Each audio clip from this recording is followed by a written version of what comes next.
الله بالخير من غسالة الاستديو الجديدة.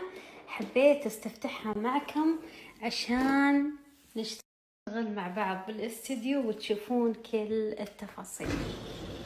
خذيت ماركة توشيبا ب1600 ريال من اكسترا. الرف الثاني عندي هنا هذه الأعمدة ما تنزل، ولكن هذا الجزء تنزل الأعمدة. هذا شيء مهم بالغسالة الصحون، عشان إذا عندك أواني أو زبديات كبيرة تقدرين تحطينها. حتى هذا حرصت إنه كذا ينشال وتبقى مساحة كبيرة عشان يدخل فيها أي نوع من الأواني. أغلب أواني الاستديو راح تكون هذه الزبديات، تعرفون عشان المقادير وهذه الأشياء. حلوة مرة ومناسبة عشان تغسل الزجاجيات. شفتوا فيها زبدة، فيها شوكولات، فيها أيا كان تشيله بحرارة الموية. بسم الله.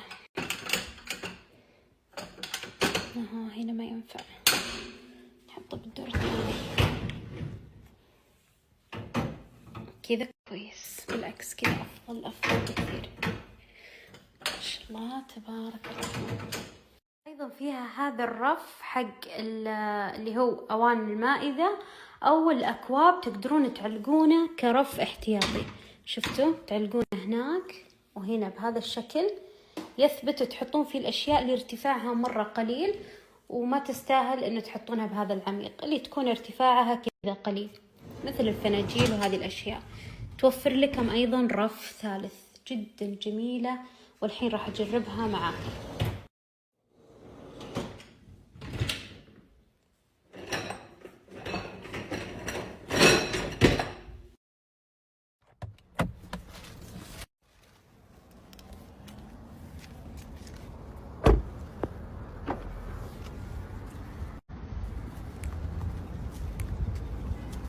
وهذا قسم الغسالة الصحون وصوابينها وأغراضها. لازم نجيب 3 أشياء، اللي هو الصابون والملح والملمع.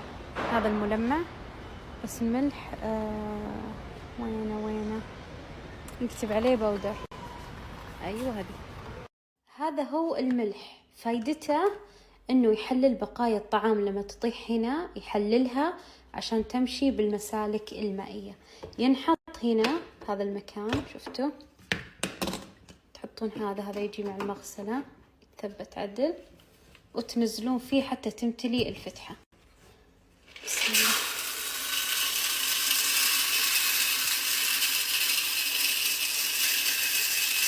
الملح حطيته وسكرت عليه جلس مدة طويلة، بس كل شهر تأكدي من مستواه. والحين نسوي الملمع. الملمع حلو للزجاجيات، تحطين هنا ملمع عشان يلمع الزجاج. آخر شيء نحط الصابونة، حبة صابون. أحيانا يقولون حطوا نص، لأن على حسب الأواني الموجودة. شفتوا؟ بس أنا عشان أول مرة والأواني كلها جديدة أبغاها تنغسل كويس. خلاص نسكرها ونبدأ نغسل. بسم الله. نشغلها من هذا الزر، وحرف البي هو اللي يحدد لنا البرنامج.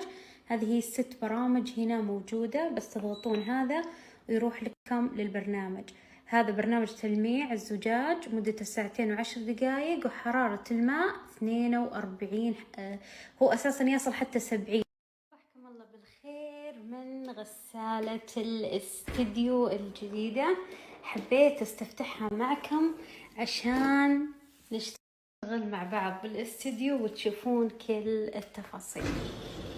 خذيت ماركة توشيبا ب1600 ريال من اكسترا.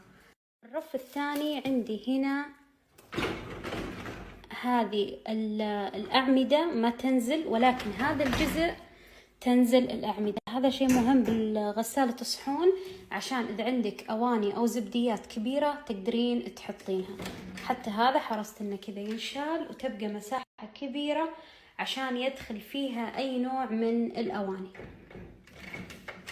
أغلب أواني الاستديو راح تكون هذه الزبديات، تعرفون عشان المقادير وهذه الأشياء. حلوة مرة ومناسبة عشان تغسل الزجاجيات. شفتوا فيها زبدة، فيها شوكولات، فيها أيا كان تشيله بحرارة الموية. بسم الله. هنا ما ينفع، نحطه بالدور الثاني كذا كويس. بالعكس كذا أفضل بكثير. ما شاء الله تبارك الله. أيضا فيها هذا الرف حق اللي هو أواني المائدة أو الأكواب، تقدرون تعلقونه كرف احتياطي. شفتوا تعلقونه هناك وهنا بهذا الشكل يثبت، وتحطون فيه الأشياء اللي ارتفاعها مرة قليل وما تستاهل إنه تحطونها بهذا العميق، اللي تكون ارتفاعها كذا قليل مثل الفناجيل وهذه الأشياء. توفر لكم أيضا رف ثالث جدا جميلة، والحين راح أجربها معاكم.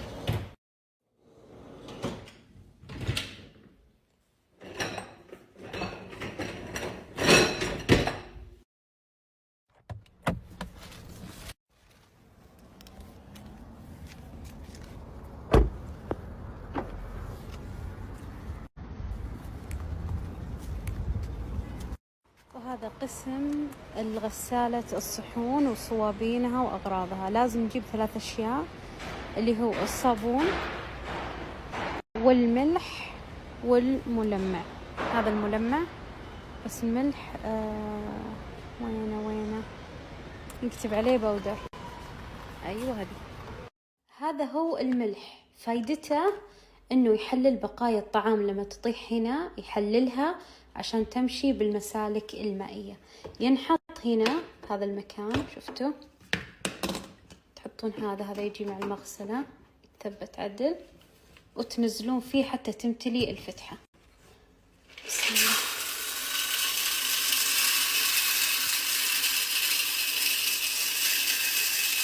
الملح حطيته وسكرت عليه جلس مدة طويلة، بس كل شهر تأكدي من مستواه. والحين نسوي الملمع. الملمع حلو للزجاجيات، تحطين هنا ملمع عشان يلمع الزجاج.